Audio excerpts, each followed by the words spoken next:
Hi, I'm Trevor Russell, the host of How Women Are Succeeding in Business live learning sessions. Today's guest, Kelly Lowry, an inspiring entrepreneur, business leader, and pretty darn awesome person, shares how she's built multi-million-dollar businesses, come close to bankruptcy, and out the other side, stronger, smarter, and better than ever. So grab your notebook because you won't want to miss the gold Kelly shares in this live learning session today. If there is something that you want, if there is something that is important to you, what are you willing to decide and stick with until you see it all the way through the highs and the lows, and really fight for what you want? And that is what I want for people. And that is why I do this work and these forums. So I hope you like that little metaphor for you to process and consider the importance of decision and drive and really committing to something, which is now a nice segue into introducing my lovely friend Kelly, because I know Kelly, who I will hand over to, but one of many reasons why I have a great deal of respect and love for Kelly is,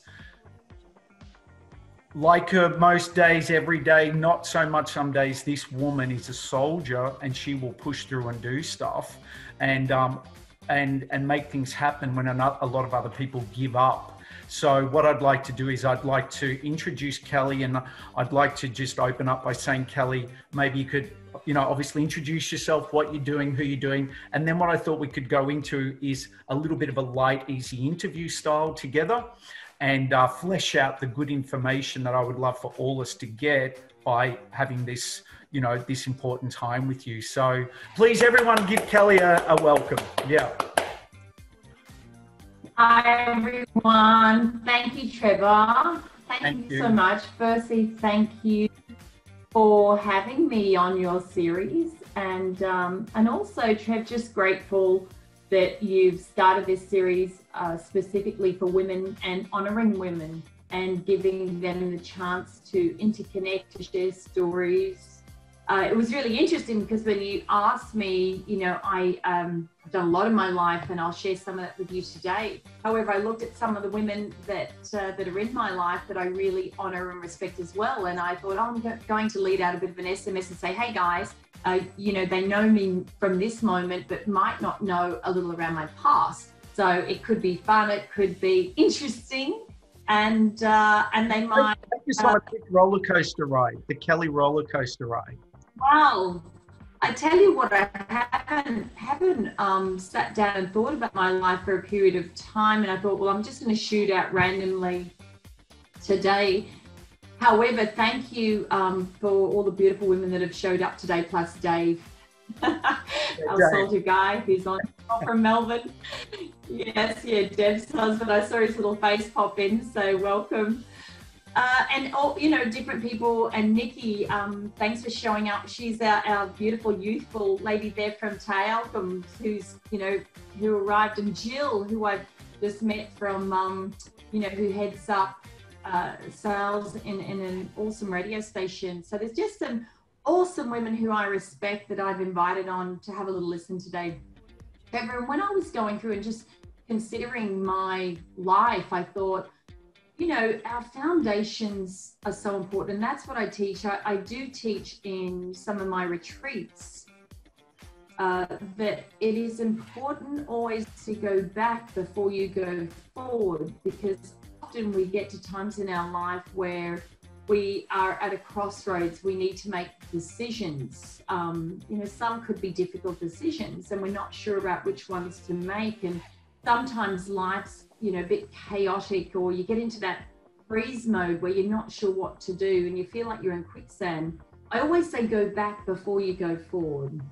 And here's a little story about me. My first 20 years were important. I think that they are your foundations, and all of us have built our life on these foundations. So if you're questioning or looking at your life and wondering where you find yourself as far as your own focus, go back before you go forward. And for me, let's say my first 20 years, my fundamental areas were that I was, I was a sports person from kind of 5 to around about 15, there was netball, softball, swimming, athletics, a touch of drama in there, which came in handy later in life. And I did love art and poetry. I did a little of that at school, but I would have liked to do more of that, I think, in my life. But I do see where each of these platforms have assisted me, because being a sports person gave me independence and cooperation. I learned competition as well. It was fun. I learned how to work with a team. I was the captain a few times. I learned how to lead a team too. And this is like from 5 years old. I was in Nippers netball. And it also taught me discipline, routine, and team sports teach you to get into action. You have to move. If you don't move and you're just standing in one place, you're not going to go very far. So I do feel that they were fundamental aspects. And if you haven't been a sports person, I want you to have a look at this, and maybe there's something in your life that you can look and say, well, maybe I need to get into something that's going to get me active if you're not a naturally active person. I came from a family of 6 kids. So my parents worked a lot in those days. It wasn't a whole lot of, I think, financial attributes around. My parents were beautiful parents who were kind of an era of country parents. They came from the country, and also we were based in Brisbane. And that time of having 6 children was so interesting for me. It was awesome because we didn't have a TV. So what we did do was we had, no TV. We created music. We created music and stories. So for us, it was all about getting creative as a family. And what we did with that was we had monthly concerts for the neighbours. We did charge them a fee. That's where I did learn about money, and for some cordial and sitting and having a show, watching a show. So, that was an interesting place of being courageous and having my siblings who were beside me working with me. So I learned to play guitar, I did a little piano. There was some poetry came through, and I sang.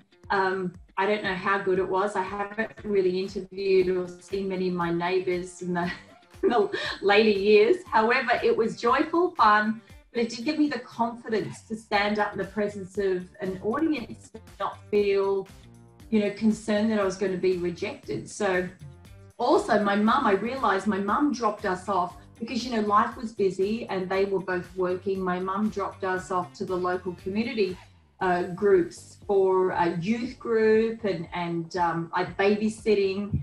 And it was all run by all different religions. So, there was everything from the Salvation Army to the United Church to the Catholic Church to even the Jehovah's Witness. Like, had a free morning session, and Mum would drop us off. It didn't matter. She said, you're learning something, which I really enjoyed. And I see even how that fit into my life as part of my success, because that gave me tradition and community, connection and care. And, there's some times in my life where I remember some of the things I learned at Bible school. And it was fabulous for me, as opposed to sort of seeing it as me being something in a box. I had a vast array of anything I wanted to choose from. So let's say they got me to around about 13 years old. And I, at that time, won a beauty contest, which gave me, a free program where I learnt deportment and I learnt grooming, and it also gave me the power of voice. We learnt, I remember that, in those days it was a cassette and we were recording each one's voice. And I thought, oh my, I don't sound very cool.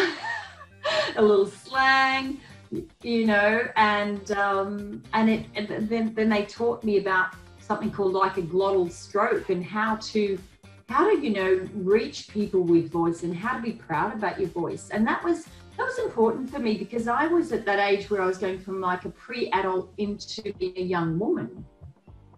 So that was awesome, and I see where that took place in my life and gave me some power as well to grow. From 13 to 16, I had a couple of jobs. One remember being at McDonald's and having always, my boss always said to me, you know, you've always got the largest line, because it taught me relationship building and how to smile and serve people no matter what. Even if they bought their Big Mac back and they weren't happy with it, you know, it was like, it's all okay. If they're not happy with it, let's give them a refund. Let's make sure that they're happy with their purchase. And those golden arches were awesome place for me to grow up in. And, you know, later on, I can see where that fit as well, because part of my highest cultural values as a human is to be of service and to build strong relationships.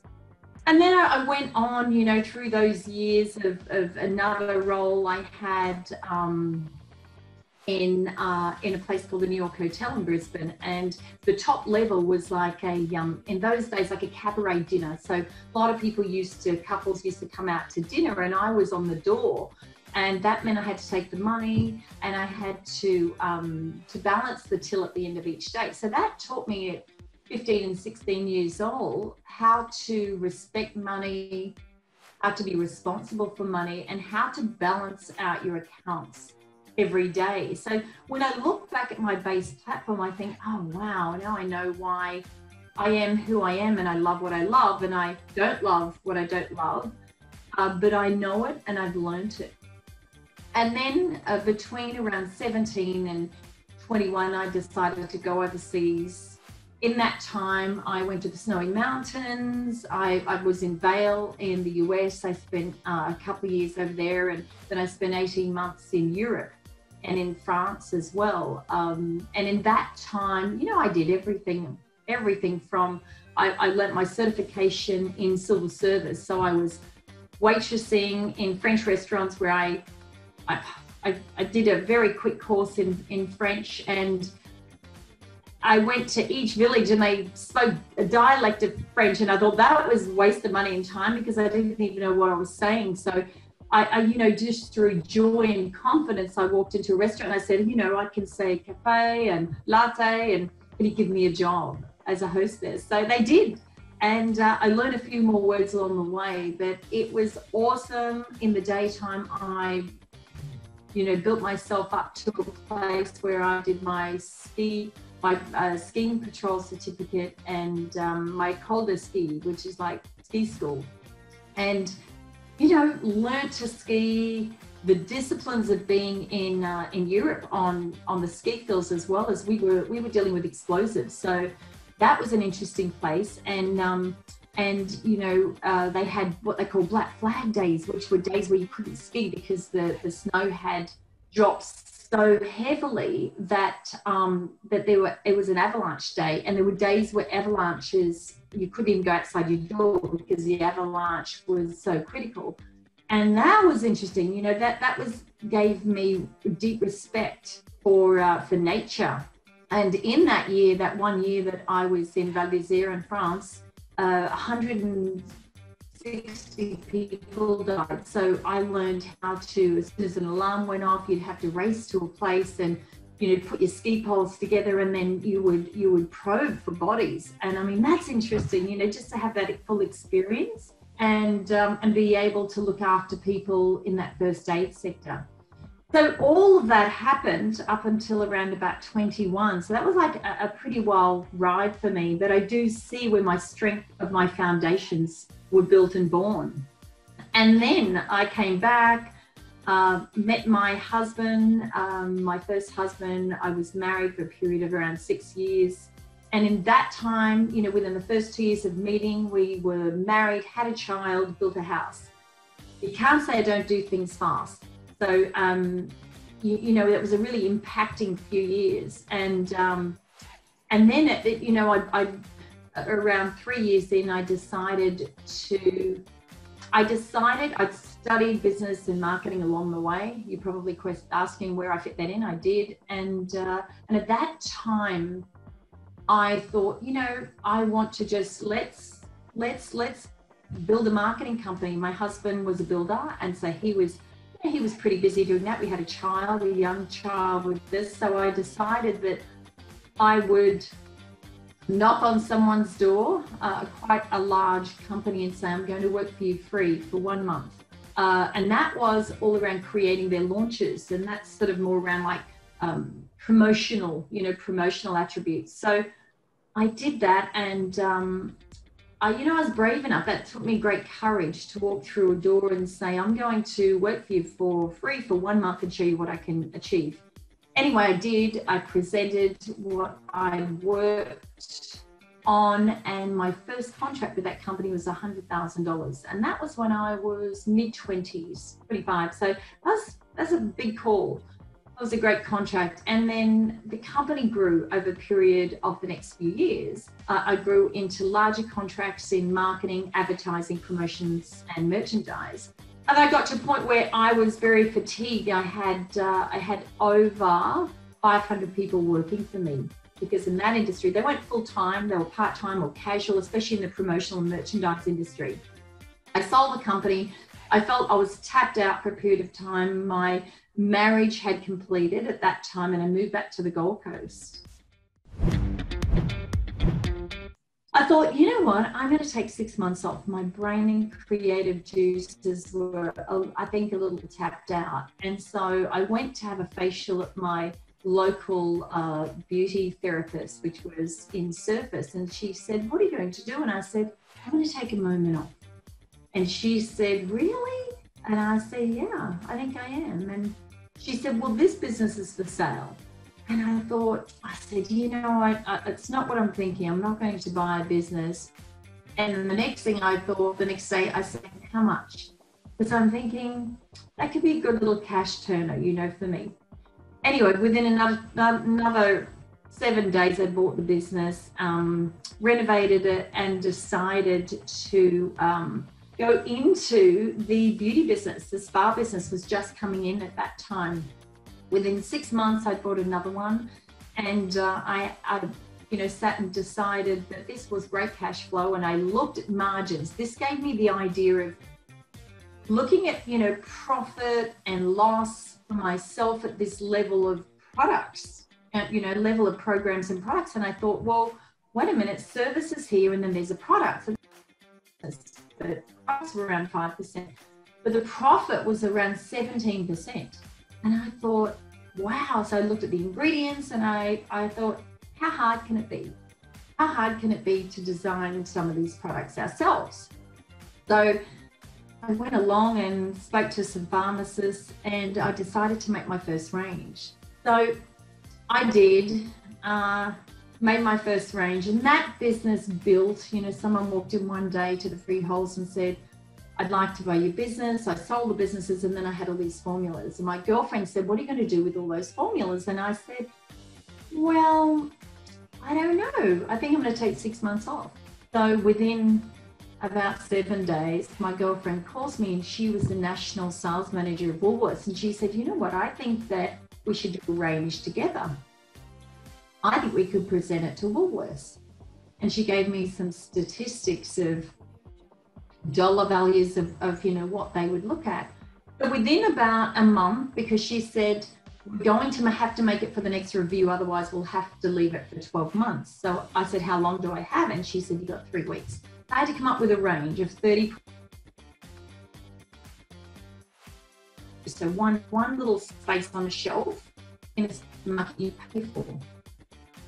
And that was an interesting time, because I'd never really done that before at that level, but I knew my products were really good. And I had support from my girlfriend, who had, written up a proposal of how Woolworths would look at their profit margins and how they would consider this product. So I won the review up against 600 other companies, and I couldn't believe it myself. And the first order was over $500,000. And I was like, oh my, now I have to make it. So, that all proceeded. I ended up making those 50 pallets and ship label products, over 6,000 formulas over a period of the next 4 years. Exciting, yes. Tiring, yes. It got to a point where we were so busy, I had a 24-hour manufacturing unit running. So, Kelly, can I jump in? People... Kelly, can I jump in? And yes. can I get you to tell the girls because you missed it. Yes. I know a lot of the stuff in there was, tell them quickly though, the day where you had the buyer in the office with the bubble bombs, like let's get into the meat and potatoes of what you really did, because it wasn't all just, hey, I showed up and they took it, right? Okay, that's true. There are a lot of people sitting around, and I didn't realize there would be so many people that was like, you know, waiting to present their products. So they were all looking at each other. It's kind of going for a job interview, I suppose. Sales manager on product presentation. And I thought 15 minutes, and this was like an elevator pitch, if you will. So I was sitting there thinking about how I was going to do it. And I just thought, you know, I'm going to go in, I'm going to be very honest about my products. And I'm going, this is probably where my drama from school came into it, and my music concerts as a child. But I did line up all the products. I called for his secretary. I said, can I please have a bucket of warm water? And I thought, I'm going to go in, because the way to get this guy to stop and listen and remember my products is for him to have the full experience. So I did walk in, and he was a guy who had, you know, short hair with little glasses and a little suit on with his shoulders crouched over. And I'd been working with personalities for periods of time, and I thought, wow, this is going to be a big one to get over the line. I said, could I take off your shoes and socks? Would that be okay? And he just looked at me, and I think he thought, what am I going to say? No? And he said, okay. I think later he thought, why did I say yes? And I said, perfect. And I sort of said to his secretary who just walked me in, can I have a bucket of warm water from anywhere, anyhow? She went and found this bowl from the kitchen with warm water and brought it in. And I said to him, okay, this is about a full experience of the products. That's the way I feel that we need to roll this out. And he said, we have, you know, 12.5 minutes. And I said, that's okay, let's roll. So I got out all the products. I was ripping the labels off them. And I said, okay, and I was giving him the smell. He had a little powder around his nose. These were when bath bombs were the first experience of a bath bomb. And they'd never had them, he'd never seen one before. And, you know, it smells beautiful and it sizzles, and his little feet, I had them scrubbing, and I was giving him the full experience. I don't think he'd ever had anything like this before. And I remember saying, you know, what do you think about this smell? He'd say, oh, I like that. And I'd drop it in and mix it up and give him a little rub around his feet. And then there was one, and he said, I don't like the smell of that. I just threw it over in the corner and just kept going. And my girlfriend did come in with me, who was sitting very quietly in the corner, shrinking, because she was the Woolworths national sales manager. And she thought, what is she doing? I've just lost my national job. You know what? He smiled, he laughed, and we got to the end. And 45 minutes later, he said, okay, I'm going to have to wrap this up. So being a little crazy, being a little extended, having some courage won me that contract. And it was exciting. And, you know, I did go over and above to win that contract, but it did make me millions of dollars in orders and in a business. So thanks, Trev. I forgot a little about that for a moment. But and if I can ask another question quickly? Yes, of course. Only because I have known Kelly for a long time, and we have gone on many adventures together, and I know the intricacies of a lot of her stories. So I respectfully want to pull out some areas that I feel I'm not sure that was a good thing. And so if we were able to fast forward to a time where you did a development, I remember, and we don't, need to go into who and what, but one of the things that really stood out for me was, ladies, as you would know, you can have two people in the same business, one's going out the back door and one's growing. So is it the business or is it the leader and what they're thinking and what they're doing?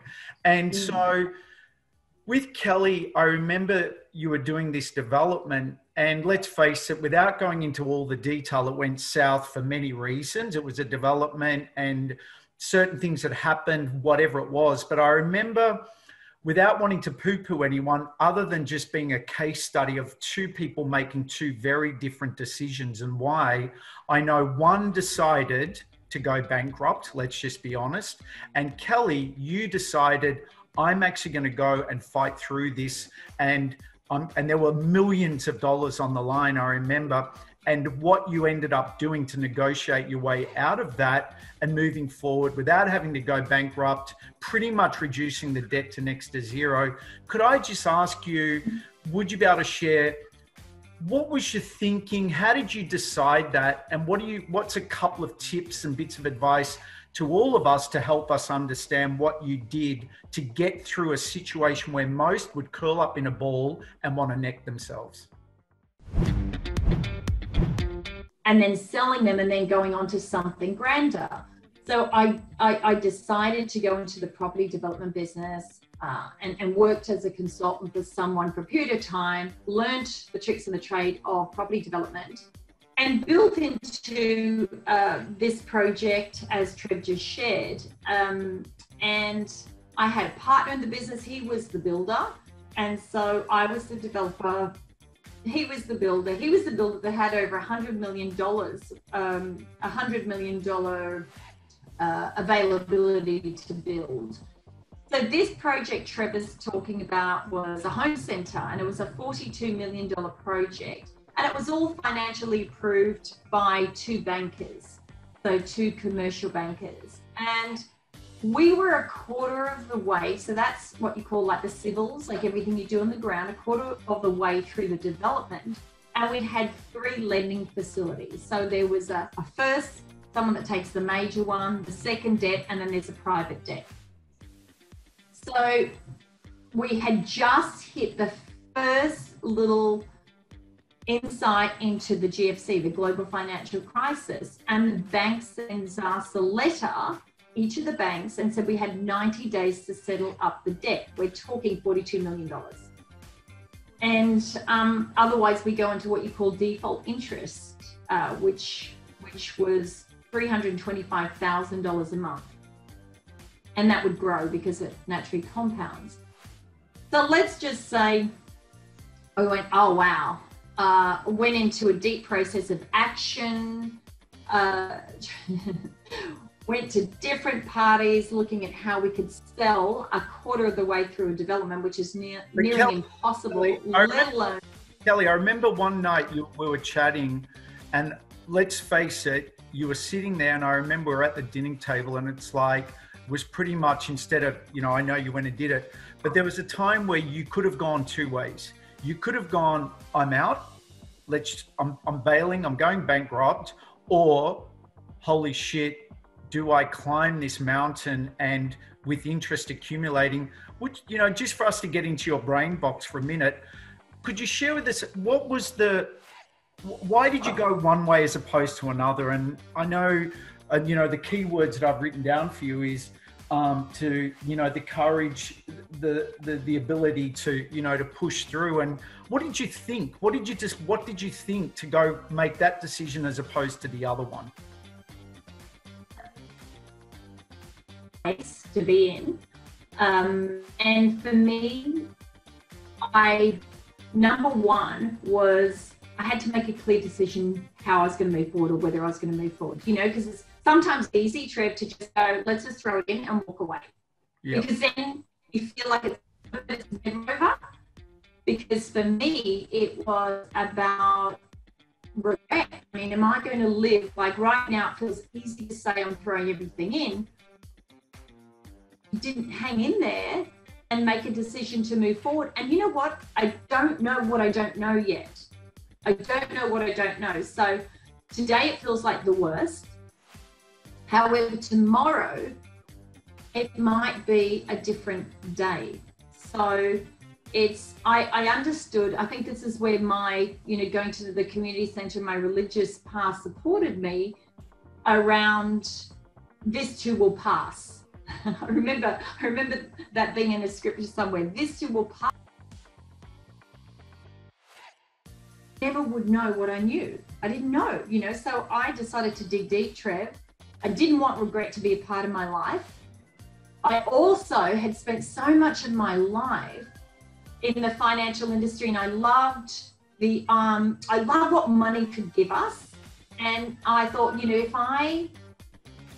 I was going to go bankrupt, I felt the rest of my life was going to be imprisoned by something that, like a net that was going to wrap tightly around me instead of a wide net where I was going to be able to grow.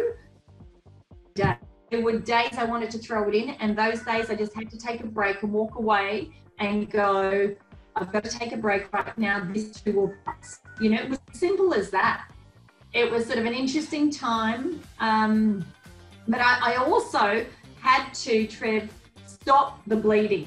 You know, financially, you've got to take charge of your life. So even though we're talking about $325,000 worth of debt accruing every month here, which was getting into seven figures, from seven figures into $2 million, that I had a statement arriving every month, I had to take charge and control of large things, and gave me the motivation to continue. And as you said, I did go through that process over an 18-month process. There was a time where I walked into a boardroom with 8 bankers, and they said, you know, they just kept sending this statement of interest. And I said, you know what, I don't think, here's all the paper, here's all the contracts, I can't do it anymore at the level in which you're pressing me and seeing those statements. So I'm going to give it all back to you. And I left. And that was quite an interesting time because it taught me legals, banking, the finance industry. It taught me so much about that world. And important because our lives are shaped and guided by stories.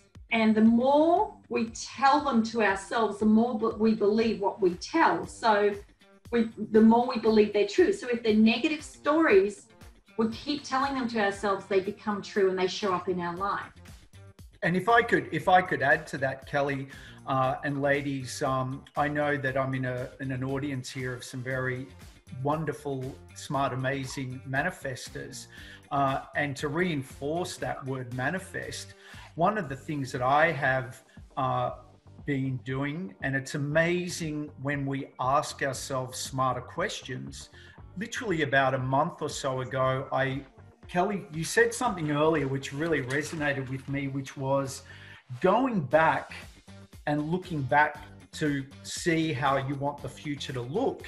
And I really did a self-audit, and I thought I wanted to see what is it that I have been doing so much, even though it's familiar and I think it's going to get me a result or do something. I did this audit and I realized a lot of things that I was doing were not delivering the life that I wanted to live now and moving into the future.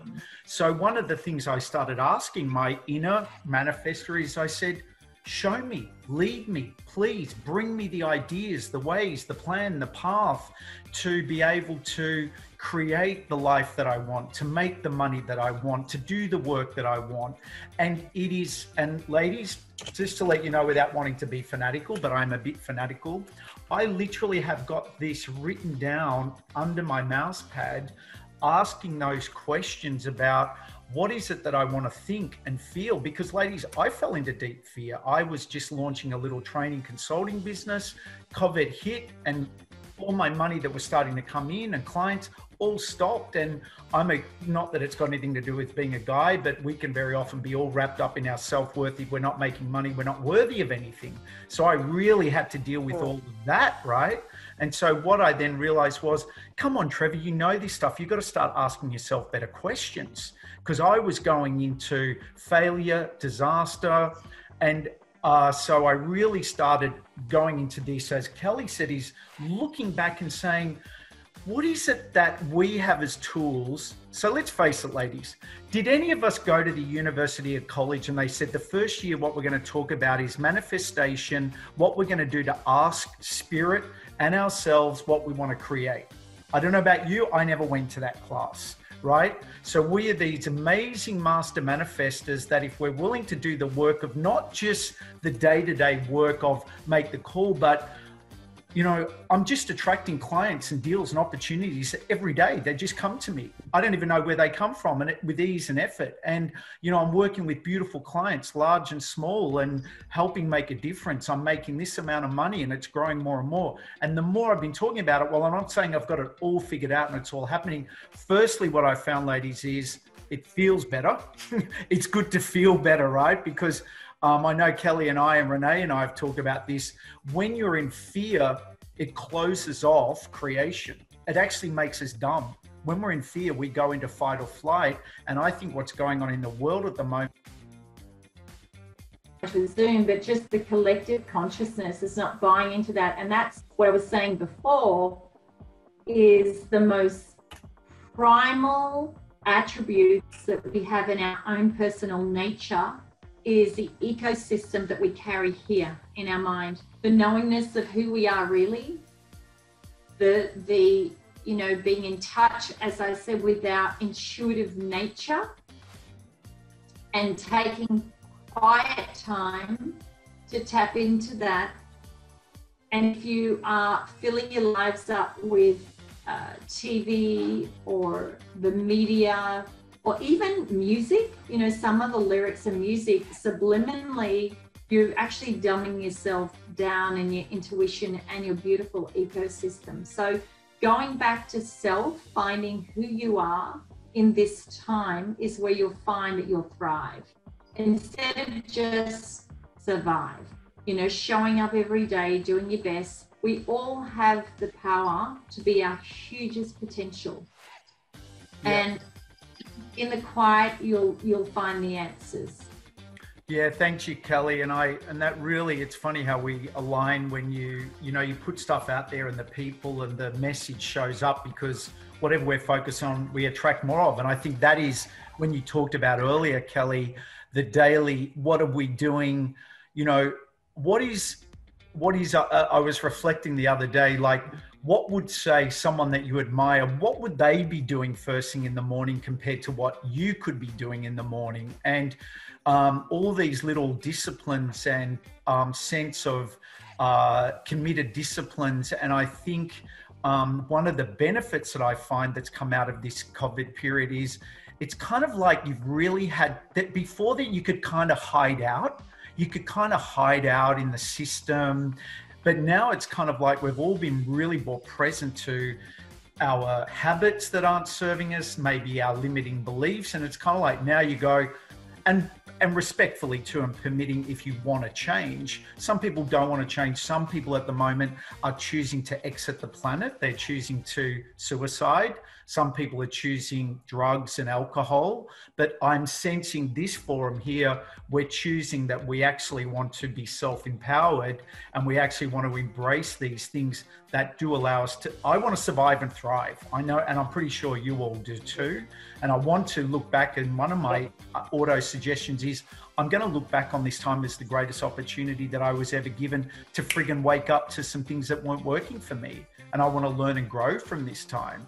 And that's what I want, and why I'm doing this work for everyone. So I'll shut up now, but I just want to reinforce that what you're saying, Kelly, is so true from my experience, and I'm sure for many of you. But what I thought we could do, ladies, is why don't we open up the floor, and whoever's got some questions, and let's respect time. Let's keep it to one question. And if anyone wants to ask Kelly anything, well, we've got to unmute. And who'd like to go first? Joe, I think you had your hand up. Would you like to ask Kelly a question?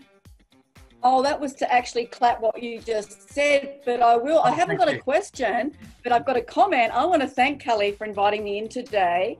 And I want to say, I just want to give her a little bit of credit, because I'm really, really stepped up with the people that I'm attracting in my life, and the level and the quality of people.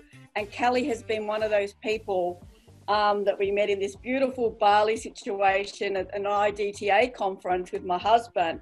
And we just clicked, and I just felt very blessed. And I just want to say she's one of the most dynamic, inspirational, courageous women that I know. And I thank you for being in my life.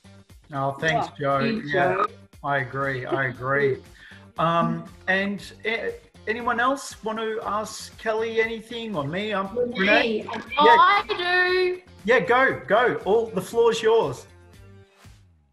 Hey Kelly, thanks. Firstly, what I wanted to say was I got so much from you taking the step back and going over your timeline and actually identifying where you were building tools into your tool set along the way. I thought that was magnificent. Like any good builder, you know, we need all these different tools and everybody's tool set is so different.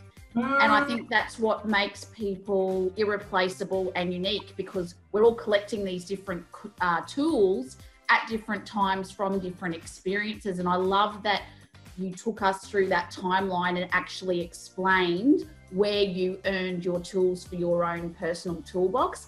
But my question was, with regard to, you appear to be very resilient. And I know that storms hit many people's lives, whether that be, you know, in relationship breakdowns, the loss of business, mental health, and sometimes all those areas, they do, I always say, they come back to back. Like it's never usually one, it's just another brick in the wall. And what I really wanted to touch on was when you were experiencing those challenges, such as when, you know, one of the persons went bankrupt and you had to carry the load, so to speak. I wanted to just get you to unpack what you felt in that moment and how you found your resilience through those, what I would assume would have been like quite heavy and dark times. Mm-hmm. So I'll say firstly, hindsight's a beautiful thing. If you had have asked me in the time, I would not have been able to share it at this level. And then it takes time, it takes healing. Everything takes time, and healing is the truth. And there were times where what I learned was, if I let my mind get carried away and go into the future too much, it wouldn't serve me. It would end up being not a good day. I would feel like I'm paralyzed. I would feel like I couldn't make that call. I would feel like I can't take that action.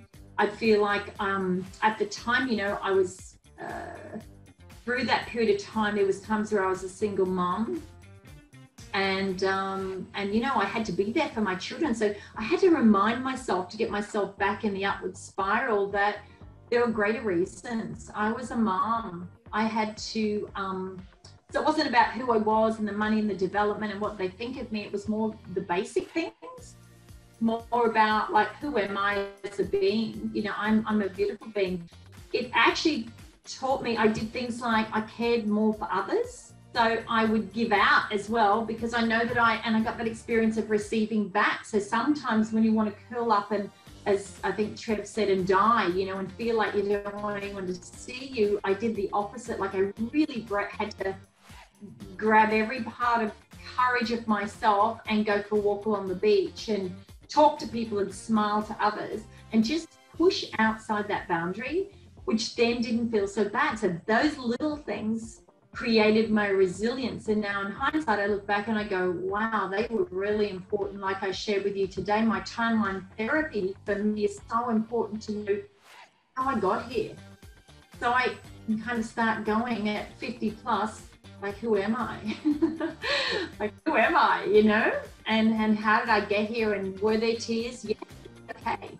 Okay to have tears. Were there long, big, hot showers? Yes. And baths? Perfect. Was a lot of lavender. You know, but the basics, remembering what was it all about? What am I about? Who am I on the planet? And what would people think of me? You know, when I think those things, it was just, wow, I'm a great mom. You know, basic, acknowledge self, but you know what, I did it, right? Even if I did go bankrupt, I did it. I went in, I learned this. I had courage enough. I took on a $42 million project. Like, who does that? You know, and there was a global financial crisis. It wasn't a Kelly financial crisis. It was all around me. And I had to remind myself of the realities as opposed to getting caught up with the lack of reality in my own mind. So that what you learned in that time obviously has given you a whole toolbox in itself for this time in COVID, where everybody's saying it's doom and gloom and oh my goodness, you have been already through a time where it really was doom and gloom and crisis. And Renee, exactly that, because it was like, 10 years ago, and here we are in a 10-year cycle. Yeah. So I love cycles right now, and that's actually, we've got a conference on in October, and that's one of our key conversations around cycles. Because as an investor or a person making money or a business person, it's not about money. People think it's about money. It's about the opportunity. It's about who you are in the time and who you become in the time.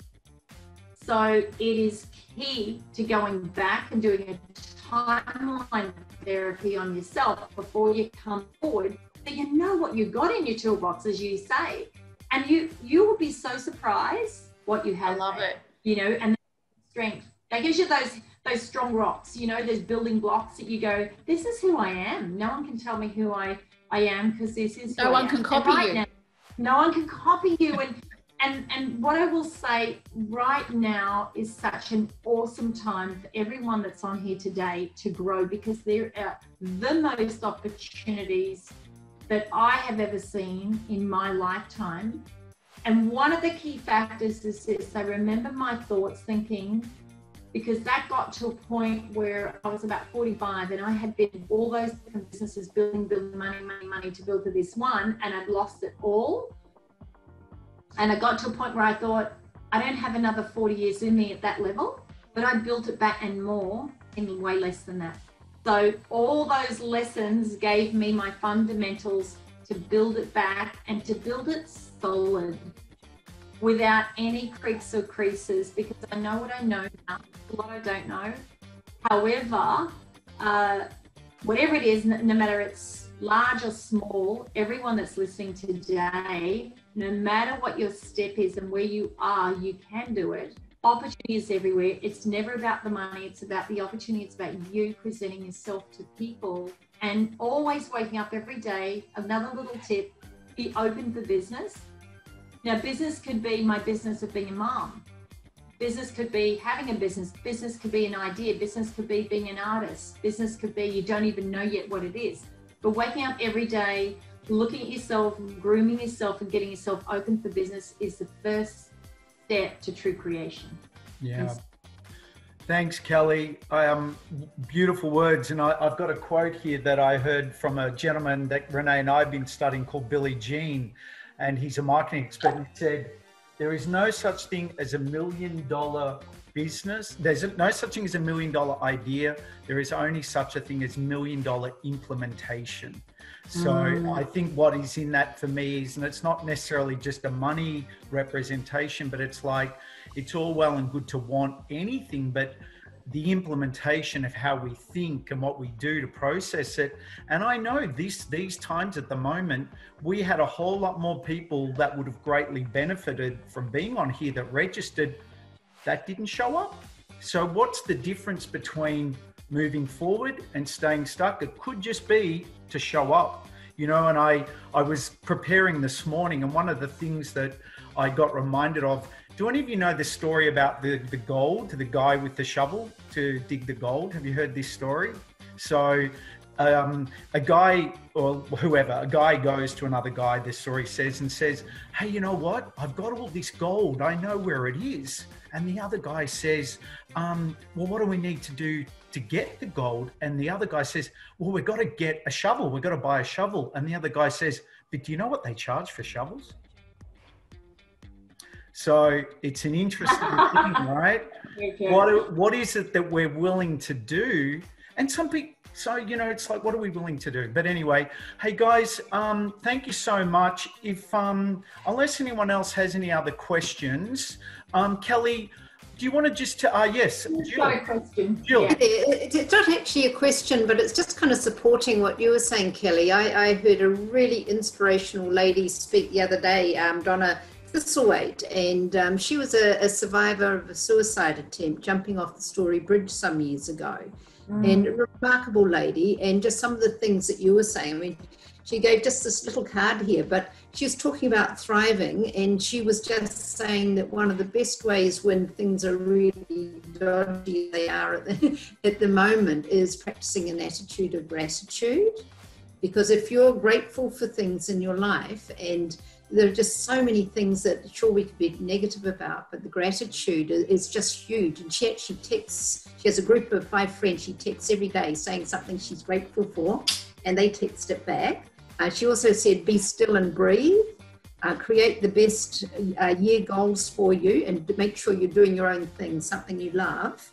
Choose really positive people and just help one person every day. And I just thought it kind of supported what you were saying, and I think you know what you're doing is supporting us with your insights. Makes a huge difference. Beautiful. Thank you. Beautiful, Jill. Beautiful. Thanks, and Jill. just on that note, you never have to do anything, ladies and Trev. You never have to do anything. You know, everything at every moment's a choice. And if you just say to yourself, it's my choice right now, it gives you back that feeling of strength. This is my, I'm going to choose to wake up. I'm going to choose to do a visualization every morning. Some people do meditation, but I do a visualization. I'm going to choose to do that. I'm going to choose to smile at people today. I'm going to choose to send out 5 gratitude messages. I'm going to choose to love more today. I'm going to choose to do the housework today. I'm going to choose to cook dinner tonight. It's your choice. And I feel that empowerment comes from really the basic, most basic of things. And if you're fearful and you're a little scared, we all have it, is reach out. Good Reach point. out. Is that one hand reaching out? You know, someone's going to be on the other end. I can assure you, I'm always on the end, just to let you know. It doesn't matter what time, day, night, anyone in my world knows that. I'll be there for you. Yeah. Thanks, Kelly. And beautiful closing words, because what I had in the PowerPoint slide that you lovely ladies never got to see today was kind of as a wrap up, which is, you know, really thinking about what do you want and being really willing to decide that you want that without knowing how. And one of the things that I have found, and more recent times, more so the importance of this than ever, is who is running behind us. Because what I did as part of my assessment was I looked at what are the people that are surviving well or even thriving. And one of the things that I realized was they all have someone running behind them, whether it's a board of directors, whether it's their husband or wife, whether it's their friend, whether it's their mentor.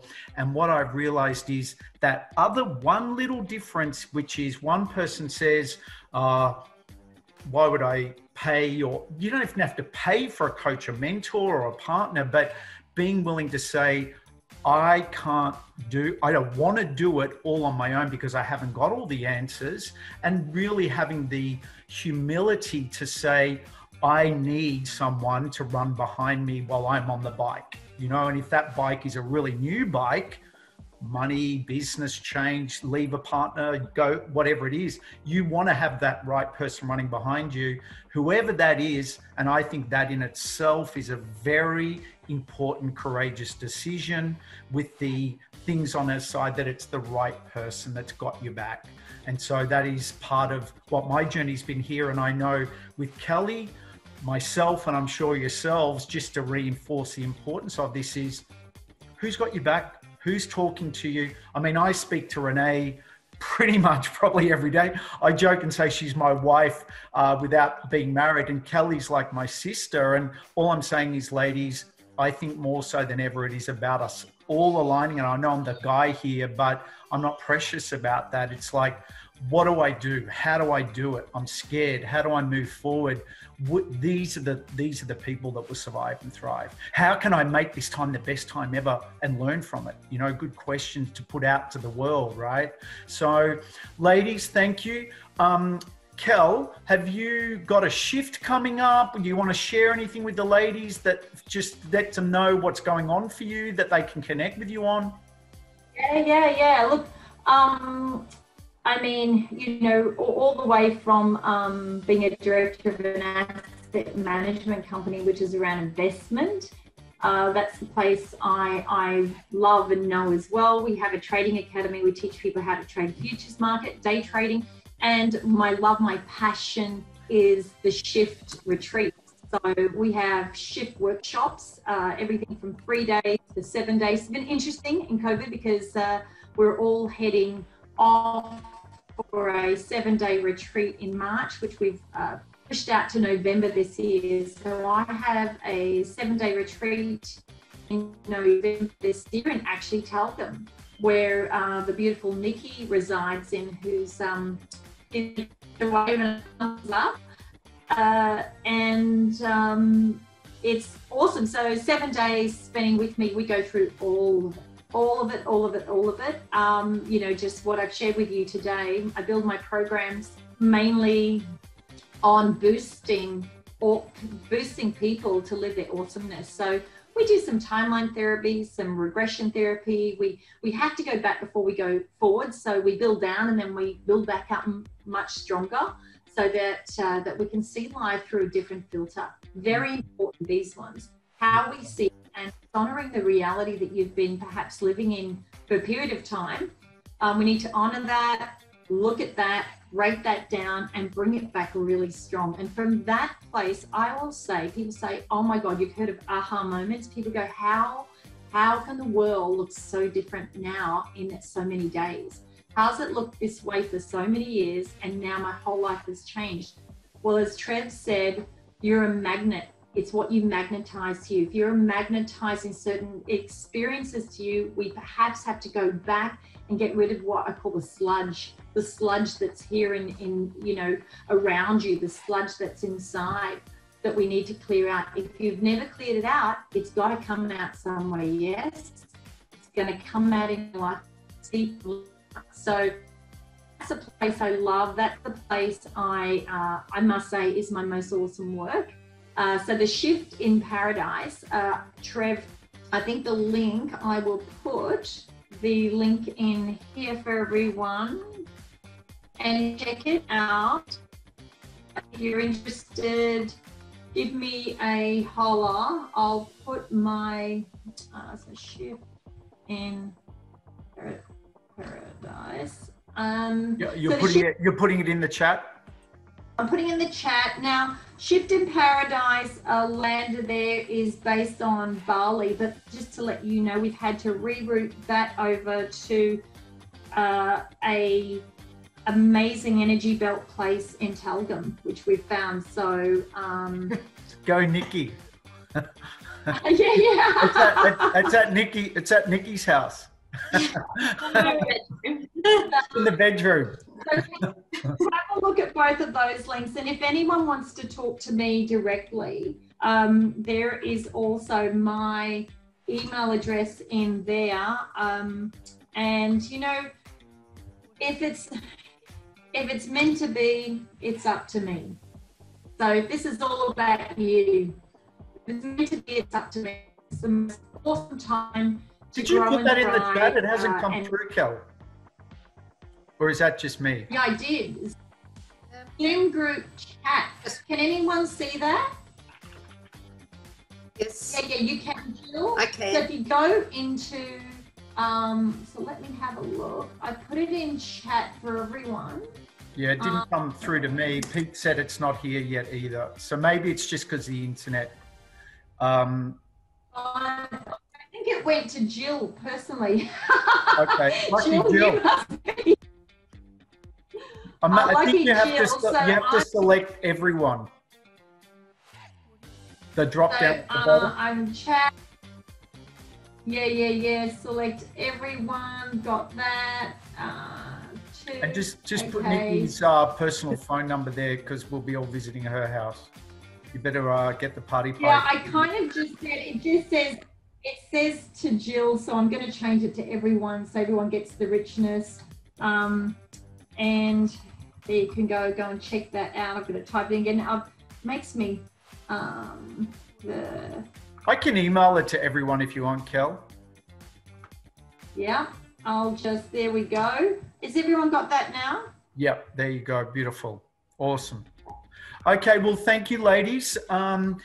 In closing, go dare to do, be, and have everything that you want, and be willing to allow yourself to have that. And thank you, Kelly. It's been an absolute pleasure. I'm not going to lie, it was a bit touch and go there for my internet, which has been a bit quietly stressful, but I think we soldiered through. And I think Renee, as she was saying, it's like, no PowerPoint, and it was only a couple of slides. But anyway, we did it, right?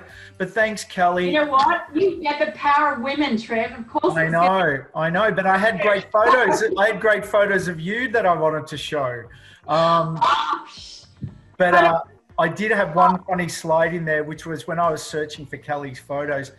A Kelly Lowry came up, and he was a black man from America. And I had a slide, please meet Kelly Lowry. And it was this black guy. And it made me laugh anyway.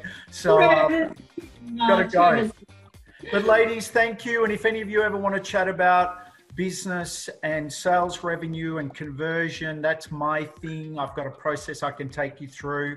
I'm going to send you all a little quiz, which is called Where Customer Sales and Money Lives in Your Business. And you can do a little free Q&A, and you'll find the gaps there. It's the shovel to dig the gold. I know you guys have all got plenty of gold, but maybe you know someone who might want to dig for some gold. Sarcastically there, of course. But let's connect if we want to and it works. If not, I'm sure we will at some point in the future. And thank you so much, Kelly. I love you. And thank you, ladies. Love to all of you. And thank you for showing up, everyone. Thank you. Really appreciate it. Thanks heaps, Kelly. Thanks, Trevor. It was awesome. Thanks, Renee. Go have a magical day, ladies. Bye. Bye.